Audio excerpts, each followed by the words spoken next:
In today's video, I'm going to teach you how to make a shared family Google Calendar.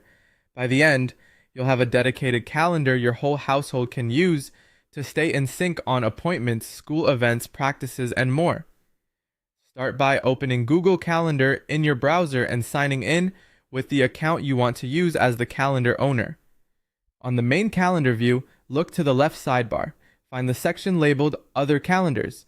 Hover over that area and click the small plus icon next to it. From the menu that appears, choose Create New Calendar. You'll land on a setup page. Give your calendar a clear name such as For Family Only so it's easy to spot later. The description field is optional. You can add a short note now, like what the calendar is for, or skip it and fill it in later if you prefer. When you're ready, click Create Calendar. After a moment, you'll see a confirmation message that your calendar was created successfully. Head back to the main calendar homepage. In the left sidebar, under your calendars or other calendars, look for the new For Family Only calendar. Click the three dots next to its name and choose Settings and Sharing. This is where you'll manage how your family uses the calendar. Scroll to the Share with specific people or groups section. Click Add People in Groups. Type in a family member's email address, then repeat the process for each person you want to include. It's fine to add them one by one, just keep entering addresses until everyone is listed. Next, assign permissions for each person. Use the drop-down to choose what they can do. If you want everyone to co-manage the calendar, pick Make Changes to Events.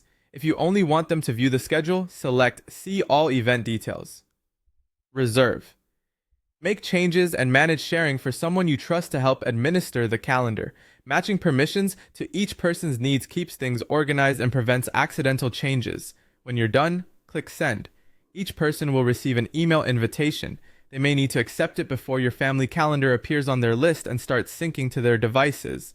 That's it. Your shared family calendar is ready. As a quick tip, you can customize the calendar's color from the three-dot menu so it stands out in your view, and you can adjust default notifications in settings to get timely reminders. Once everyone accepts, start adding events and the whole family will see updates instantly.